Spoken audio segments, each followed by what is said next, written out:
powerful new testimony from an Army lieutenant colonel who listened live to that notorious July 25th conversation between President Trump and Ukrainian President Zelensky. It delivers a striking blow to the president today, shattering one of his main lines of defense. In a sworn deposition, House investigators heard from Lieutenant Colonel Alexander Vindman, a decorated Iraq war veteran who is currently the top Ukraine expert on the National Security Council. Vindman testified that President Trump's demand, that's his word, demand for political dirt from Ukraine was so damaging to U.S. national security that he had the duty to relay his objections up the chain of command. Most importantly, he's the first witness to have listened in on President Trump's call with Ukrainian President Zelensky as it happened, and he reacted in real time to what he heard. According to his prepared remarks today, Vindman told Congress that I did not think it was proper to demand that a foreign government investigate a U.S. citizen. And he expressed his concerns to the NSC's lead counsel. In other words, Vindman shared the concerns that were first expressed by the whistleblower. And as a first-hand ear witness, if you will, to Trump's call with Zelensky, his testimony demolishes the Republican assertion that it was the whistleblower's complaint that was somehow the basis for this whole unreliable information. The whistleblower said terrible things about the call, but I then found out he was second-hand and third-hand. In other words, he didn't know what was on the call. It's not based on first-hand knowledge. Everything they had was either second or third hearsay. The first whistleblower, it was hearsay. He wasn't even on the call. Yeah, second-hand knowledge. We have a third party who wasn't in the room. This phony whistleblower is giving hearsay evidence. It's all hearsay. You can't get a parking ticket conviction based on hearsay. A press report from a second-hand person that thinks they heard something, and that's the most you've got? As I said, that was his main line of defense, the president, saying it was all secondhand. Now we've got firsthand testimony from the lieutenant colonel. In his deposition today, Colonel Vindman also described an earlier NSC meeting with a Ukrainian official at the White House, a meeting attended by U.S. Ambassador to the EU, Gordon Sondland, among others, who were carrying out Trump's agenda in Ukraine.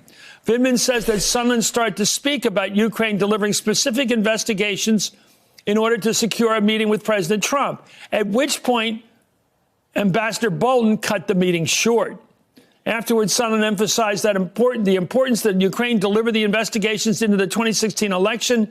The Bidens and Burisma, that's Biden's son's firm. I stated to Ambassador Sondland that his statements were inappropriate, that the request to investigate Son and Biden and his son had nothing to do with national security.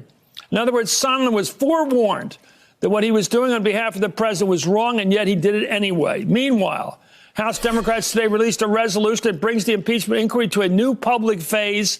The full House is expected to vote on that measure this Thursday, 2 days from now. I'm joined right now by Democratic Congressman Raja Krishnamurti of Illinois, who's on the House Intelligence Committee. Joyce Vance is a former U.S. attorney who's prosecuted public corruption cases. Yamiche Alcindor is the White House correspondent for PBS NewsHour. Katrina Mulligan has held senior positions at the DOJ, NSC, and the Office of the Director of National Intelligence. Let me start with the congressman.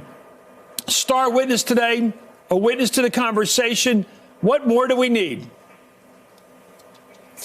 Well, you're right. He's a very compelling witness. He's credible. He's a Purple Heart awardee, and he's dedicated his life to service of our country. And he's risking his career by coming before us to testify about the wrongdoing that he witnessed. And as you saw in his opening statement, he was very specific. And I found him to be, as I said, very credible today. Another in a string of career public servants who are coming forward, who are apolitical with evidence of wrongdoing. How does he confirm the wrongdoing aspect? How does he confirm the wrongness of Trump's shaking down a foreign leader for dirt on a political opponent? Well, as you said earlier, he was actually a witness to the phone call. He was actually a participant on the phone call, but he was also a participant in conversations surrounding the phone call. And so you pointed out in his opening statement, he talked about a July 10th meeting at the White House where Mr. Volker, Ambassador Sondland, Rick Perry, as well as John Bolton, Fiona Hill, and others were present with the Ukrainians, where Ambassador Sondland said, according to his opening statement, that in order to get a White House meeting, you have to deliver certain investigations. And these are bogus investigations, but they're investigations to benefit the president politically here in the United States for his reelection. That's wrong. Well, the last point I heard, and maybe the biggest one, is he used the word demand. He said that the president, in the phone call of July 25th with Zelensky, the president of Ukraine, he heard the president demand, that was his verb, demand dirt on Joe Biden. How do you take Correct. that? I don't know if you're allowed to divulge that or not, but it may have been in his opening statement. It was in his opening statement. I think that what I would say is, first of all, you don't need a quid pro quo for that alone to be illegal. Pressuring or even requesting foreign assistance to participate or to help in domestic reelection effort is illegal. That being said, he did use words in the call transcript that would also suggest a quid pro quo. And of course, that's illegal as well. So Mr. Vindman, Colonel Vindman, was a first party participant to the call and could speak directly about what was said and what were the atmospherics for the call. Katrina, I want you to come in here and talk about the atmospherics. You're in the NSC staff. You've been working in that world your career. You're all through that world. Here's an officer of the U.S. military. That's right. Assigned to the NSC staff. That's right. He's listening in on the phone call. He hears something he thinks is really wrong by the president of the United States, all the way up the chain of command to the top, commander-in-chief. And he calls up the counsel to the NSC and says, this is wrong. What's that like to do that? Well, there are a couple things that come to mind. First, that is not an easy thing to do. It is not an easy thing to go to the NSC legal advisor and report report the president of the United States. One of the key questions that I have is, what did the counsel do? I mean, here you have lawyers, I'm a lawyer, and we're notorious for taking meticulous notes, for documenting everything we do, certainly in a situation like this. So one of the questions that I have is what documentation did he make of the complaint that he received, which, again, wasn't just one complaint. There were two. There was a complaint after that initial July And the whistleblower, meeting. Whoever that is, also got that word. That's right. And we also know that Fiona Hill raised concerns. So what did the NSC counsel, Eisenberg, what did he do? And to the extent that he doesn't have records, why not? Well, then he's a toady. Okay, let me go to the great thing. I love television because we could show all those toadies out there, starting and ending with Lindsey Graham, all saying about you don't have an eyewitness.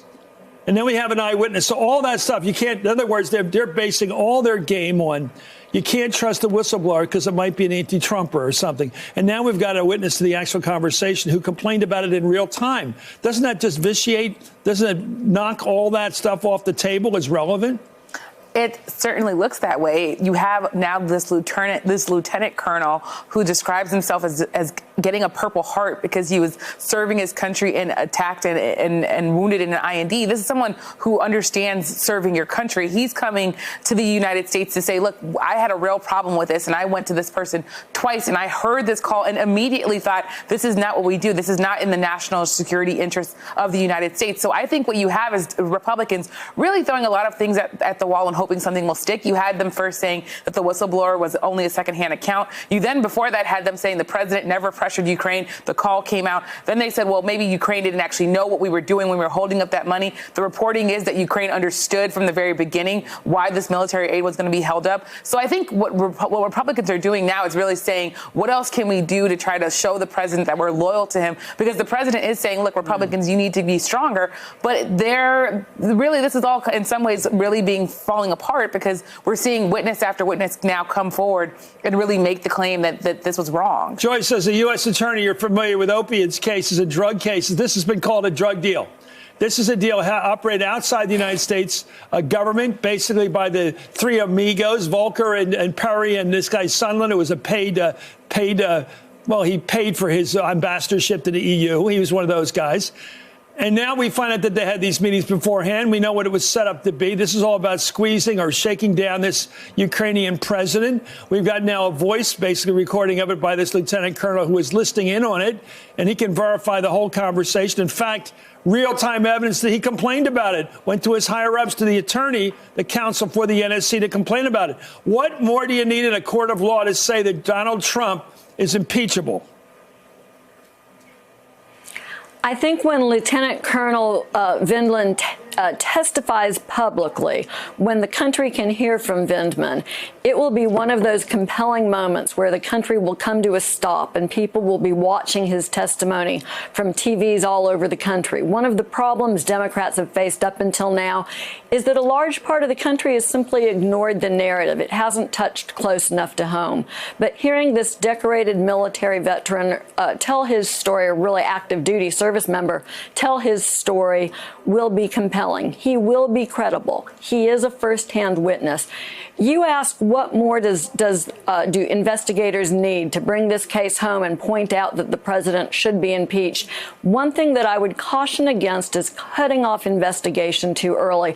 It's always a delicate balance, right? There's always a rush to the finish line, but you have to make sure that you're thorough. You have to make sure that you understand all of the criminal, or in this case, abusive conduct that took place. You don't want to miss key witnesses. You, in fact, want to be fair to the person that you're investigating and ensure you get their full story. So this isn't something that can come to a conclusion in 30 days. I think it inevitably has to go after the first of the year.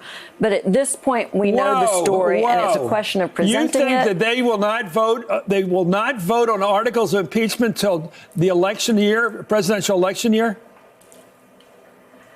No, I suspect that they'll vote on articles of impeachment before the end of the year, Chris. I don't think that we'll see a trial in the Senate before the close of the year. I agree with that. I'm just hoping we get the big baby behind us, because I think this thing's hot. Hey there, I'm Chris Hayes from MSNBC. Thanks for watching MSNBC on YouTube. If you want to keep up to date with the videos we're putting out, you can click subscribe just below me, or click over on this list to see lots of other great videos.